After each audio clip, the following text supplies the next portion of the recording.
지난 시간에 우리는 예루살렘 교회가 어려움을 당했다는 소식을 들은 안디옥 교회 이야기를 함께 보았습니다.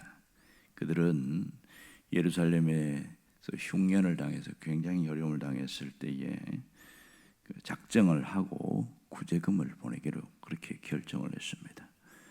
지난번에 살펴본 대로 사실은 예루살렘 교회는 큰 교회고 안디옥 교회는 작은 교회입니다. 이 구제금을 보낸다는 것은 쉬운 일이 아닌 거죠. 또한 안디옥 교회는 이방인이었고 예루살렘 교회는 유대인들이었습니다.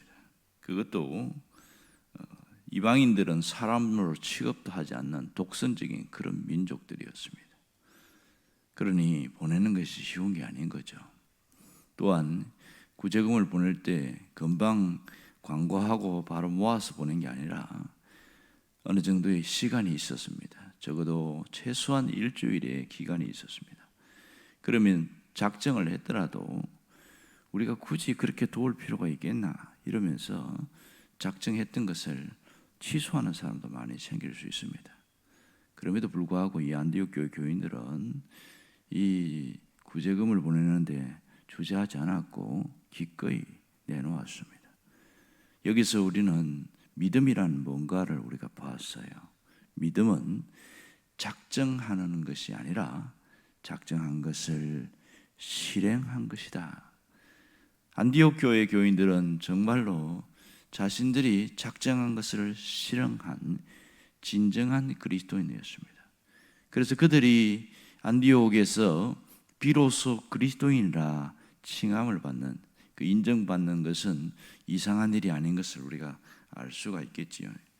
문제는 이 구제금을 보낼 때에 누구에게 보내냐? 희한하지요. 그 교회를 목회하고 있는 담임 목사님이었던 바나바와 사울의 손에 이렇게 이것을 보내고 있습니다. 적어도 이 안디옥에서 예루살렘까지가 약 480km가 된단 말이에요. 굉장히 먼 거리인데 그것도 도보로 걸어서 가야 되는데 그 먼 거리로 갔다가 다시 돌아오면 최소한 아주 여러 날을 걸릴 것이면 그 기간 동안에 안디옥 교회의 목회는 스톱될 텐데 그 어떻게 이 지도자 두 사람을 다 보냈을까? 한 사람만 보내도 되는데 그런 의문점을 갖게 되고요. 이 안디옥 교회가 얼마나 든든히 세워졌는지 하는 것을 볼 수 있겠지요. 바울과 함께 1년간 제자 훈련을 해서 얼마든지 이 두 분이 없어도 교회가 정상적으로 운영될 수 있도록 됐다는 것이 놀라운 특징입니다. 자, 이 바나바의 경우를 한번 생각해 보자고요. 그가 예루살렘으로 갔을 때 어떤 마음이었을까요? 마음에 감회가 새롭지 않겠습니까? 안디옥 교회로 가는 그 동안에는 근심이 있었을 거예요. 예루살렘 교회에서 파송을 받아서 안디옥 교회에 가는데 그들이 안디옥 교회에 있는 문제들을 수습하러 가는 그 마음에는 근심이었지만 1년 후에 다시 예루살렘 갈 때는 기쁨이 가득했을 겁니다. 그리고 그들의 손에는 구제금이 들려 있습니다. 그러니 얼마나 행복했겠어요. 작은 교회가 큰 교회를 돕는 이 일을 바나바가 하고 있습니다. 그러니 바나바는 기대감이 많았을 겁니다. 그동안 보지 못했던 얼굴들 또 만나는 것에 대한 기대감이 있었을 거라 생각이 됩니다. 그럼 바울은 어땠을까요? 바울이 지금 예루살렘에 가는 게 얼마 만에 가나요? 적어도 그가 예루살렘에 가는 기간이 14년 만인 것을 알 수 있습니다. 여러분, 우리가 알듯이 이 바울이 예루살렘에 갔다가 거센 반발과 핍박이 있었습니다. 바울을 죽이려고 하는 그런 유대인들이 있어서, 그래서 예루살렘에 있는 그리스도인들이 이러다가는 진짜 죽겠다. 그래서 그때는 사울이라고 나오죠. 바울을 설득을 해서 고향으로 가게 합니다. 길리기아 다소에서 고향에 가서 거기서 있는데 그 낙향해서 있는 시간이 무려 13년이었죠. 그리고 13년째에 바나바가 직접 와서 우리 안디옥 교회 같이 목회하자, 함께 하자 이렇게 해서 1년간 안디옥 교회에 있다가 갔으니 얼마나 긴 시간입니까? 생각해 보세요. 한 28쯤 되겠죠. 약간 20대 후반의 젊은 청년이었던 이 바울이 이제 14년이 지난 이후에 거기에 다시 갑니다. 이미 중년의 나이로 들어섰다는 것을 알 수 있겠지요. 그렇게 갔을 때 그의 마음은 어땠을까? 기대감도 있었겠지만 아직까지 박해하는 그들에 대한 약간의 긴장감도 있었을 것이다. 그런 생각을 하게 됩니다. 그런데 오늘 우리가 여기서 주목할 단어는 바나바와 사울의 손으로 이렇게 말하고 있어요. 이게 굉장히 특이하거든요. 그냥 바울과 바나바가 구제금을 들고 갔다 이렇게 끝나면 되는데 굳이 여기 보면 이 바나바와 사울의 손으로 왜 이런 말을 강조하고 있을까? 이런 의문점이 들게 되는 거죠. 여러분, 제가 성경을 들고 신방을 간다고 합시다. 그럴 때 저는 성경을 들고 갔다 이렇게 이야기하거든요. 근데 성경을 내 손으로 들고 갔다 이렇게 말하지 않거든요. 근데 그거와 똑같은 얘기거든요. 그러면 내 손으로 들고 갔다는 것에는 뭔가 조금 다른 의미가 있지 않겠어요? 자, 그럼 여기서 손이라는 단어가 뭘까? 헬라어 케이르라는 단어인데 이 케이르는 순수한 신체 기관 중에 하나인 손이기도 합니다. 하지만 도구라는 뜻으로 사용되기도 했어요. 손은 도구로 사용되었어요. 그러니까 이런 거죠. 우리가 선한 일을 할 때에는 선한 손이다 이렇게 말합니다. 악한 일을 하는 사람은 악한 손 이렇게 표현합니다. 이 에베소 4장에도 보면 자기 손으로 수고하여 선한 일을 하라 이런 얘기를 하고 있거든요. 그러니 손이라는 것은 도구라는 뜻을 갖고 있습니다. 하지만 이 손은 행실이라는 뜻도 갖고 있습니다. 여러분, 정직하고 진실한 사람을 깨끗한 손 이렇게 말합니다. 나쁜 일을 할 때는 더러운 손 이렇게 표현합니다. 손을 씻었다 이렇게 말할 때는 과거에 했던 자신의 잘못을 청산했다 그런 뜻으로 쓰입니다. 예를 들어서 젊을 때에 패거리들과 어울리다가 깡패 조직에 들어갔다고 한번 칩시다. 그럴 때에 거기서 온갖 못된 일, 나쁜 일을 참 많이 했어요. 그러다가 자기가 이리 살면 안 되겠다. 양심의 가책이 생기고 어떤 계기를 통해서 자기를 돌이키기 시작한 거예요. 거기서 조직에서 나오는데 굉장한 어려움이 있었지만 그가 죽더라도 나는 조직에서 나와야 되겠다. 이렇게 해서 깡패 조직에서 나왔을 때 손을 씻었다. 이렇게 말합니다. 소매치기나 도둑질하는 사람이 그 일을 그만두었을 때에 손을 씻었다. 이렇게 말합니다. 그만큼 손이라는 것은 그 사람 전체를 표현한다고 볼 수 있겠지요. 자, 그러면 안디옥 교회 교인들이 준 구제금을 갖고 바나바와 바울이 예루살렘으로 갔어요. 그런데 그들이 손으로 구제금을 전달했다 이런 말을 하고 있단 말입니다. 오늘 초점을 그러면 이 사울에게 한번 맞춰봅시다. 그러면 그가 그의 손으로 구제금을 들고 갔을 땐 단순히 물질만 의미하는 건 아니라는 것을 우리가 알 수 있어요. 그러면 이 사울의 손으로 이렇게 말했을 때 그것이 의미하는 바가 뭘까요? 그것은 이 사울의 손이 생명과 진리의 손이 되었다. 이것을 이야기를 하고 있습니다.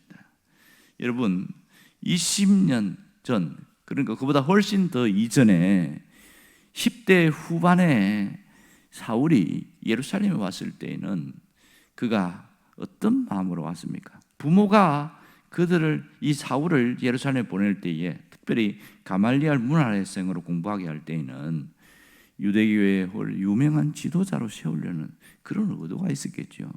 아마 사울도 그런 마음을 가지고 청운의 꿈을 품고 이 예루살렘에 왔을 거란 말입니다. 정말 열심히 공부를 했고 아주 뛰어나게 가말리엘 제자의 문화생으로서 굉장한 두각을 드러내서 누가 봐도 저 사람은 지도자로서 손색이 없다 이렇게 됐단 말이에요. 근데 그의 손으로 한 일이 뭐예요? 기독교인들을 박해하고 죽이는 일을 했습니다. 그는 위대한 지도자가 되기 위한 야망을 가지고 살아왔는데 결과적으로는 자신의 손으로, 그러니까 사람을 죽이는, 피 흘리는 손이 되어버린 거죠. 결정적으로 스데반의 죽음에 이 사울이 결정적인 역할을 한 것은 그때부터 인생이 흐트러지기 시작한 겁니다. 그 당시에 사울의 손은 야망을 이루기 위한 불의의 도구였습니다. 자신의 성공을 위한 그런 도구로 사용되었습니다. 자신의 젊음이 오히려 자신의 인생을 갉아먹는 손이 되었다는 것을 우리가 알 수가 있습니다. 이것이 17년 전에 있었던 일입니다. 하지만 우리가 보았듯이 다메섹 도상으로 갔을 때에 주님의 강권적인 역사가 나타나서 하늘에 강렬한 빛이 비치고 음성이 들렸잖아요. 그때부터 그는 일시적으로 눈을 멀어버렸어요. 이제는 자기가 기세등등함이 다 무너졌어요. 자기 손으로 할 수 있는 게 아무도 없었고 오히려 남의 손에 의지해서 다메섹에 들어가게 되었습니다. 이렇게 남의 손에 의지해서 살아야 했던 그 암담함이 있었지만 오히려 그의 인생은 거기서부터 새로운 출발이 오게 되었다는 것을 알 수 있습니다. 그리고 나서 그가 아라비아 사막으로 가죠. 그 3년간 경건 훈련을 하다가 그 다음에 다시 예루살렘에 가요. 그런데 어떤 일이 벌어집니까? 환영하는 것이 아니라 유대인들은 배교자로 낙인을 찍었습니다. 저런 배교자는 우리가 상종할 수 없다. 이렇게 해서 더 이상 있을 수가 없어서 그렇게 다시 내려오게 되어지죠. 그 다메섹에서 전도하고 또 다시 예루살렘으로 또 갔을 때는 이제는 길을 쓰고 죽이려고 하는 그런 일들이 있었던 것을 우리가 충분히 보았습니다. 그는 과거에 자신의 야망을 이루는 불의의 도구로 살았지만 그리스도를 만난 이후에는 진리의 도구, 의를 위한 도구로 그가 달라졌습니다. 유대교의 살해 위협 때문에 고향으로 돌아갈 때는 텅 빈 손이었지만 이제 세월이 흐른 이후에 다시 14년 만에 예루살렘에 갈 때는 결코 빈손이 아니었습니다. 그의 손에는 이 안디옥 교회 교인들의 피와 땀과 눈물과 생명이 담긴 물질이 함께 따라가게 되었습니다.